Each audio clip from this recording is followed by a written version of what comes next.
Kelly Accetta joining us now to talk about women in the workplace and some of the cool stories that are emerging.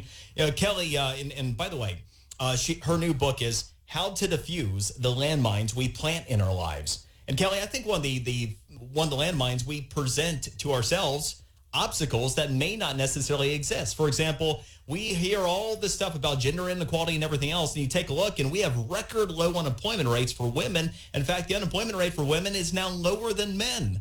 What say you? Well, you know what, and it's funny because we just had an article come out that showed a lot of the gender pay disparity. It rests on our shoulders because we aren't asking for raises as often as men.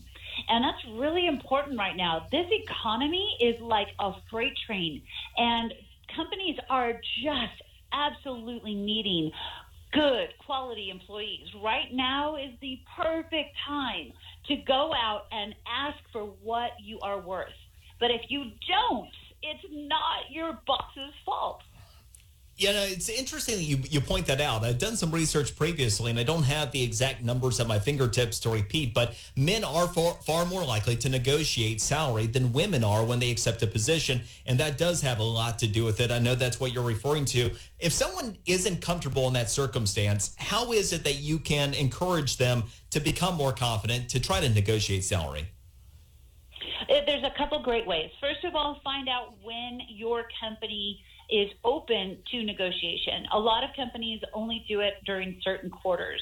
So if you talk to them in the spring, but they only negotiate salaries and do all of their reviews in the fall, then they're going to forget about what you said by the time it comes around. So find out when is crucial. Then you want to put together your value, because if you're working overtime or you're taking on someone else's job because they were out sick for 2 weeks, or you're doing a lot of above and beyond things and your boss doesn't know it, then he won't understand your value proposition. So you want to keep a good record of the things that you're doing that go above and beyond, that highlight how valuable you are to your company. And then you want to go in and with respect and enthusiasm, you want to sell yourself. And I know a lot of women especially are not comfortable going in, and that we want peace and harmony and things like that. But the stats you were talking about is that 9 out of 10 men will go in and negotiate their raises with no problem.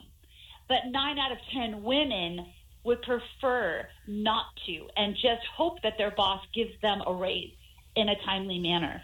So you can see the disparity is really a problem out there. So you've got to be your own advocate and get out there and get what you deserve.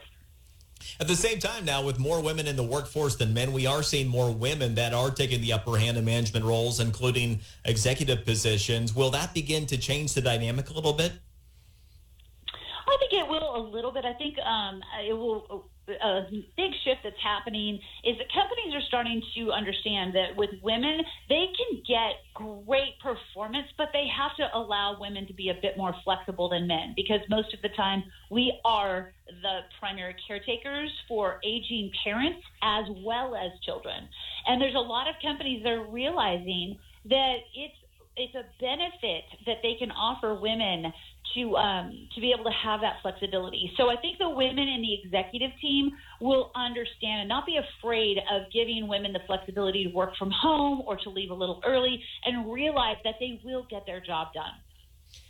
And about women that are working in existing positions that aren't satisfied with what they're earning, I've seen related research that suggests that many employers would rather provide a raise than risk losing them, especially in this tight labor market. What's your advice for someone who's already working that thinks they're worth more to go about trying to attain it?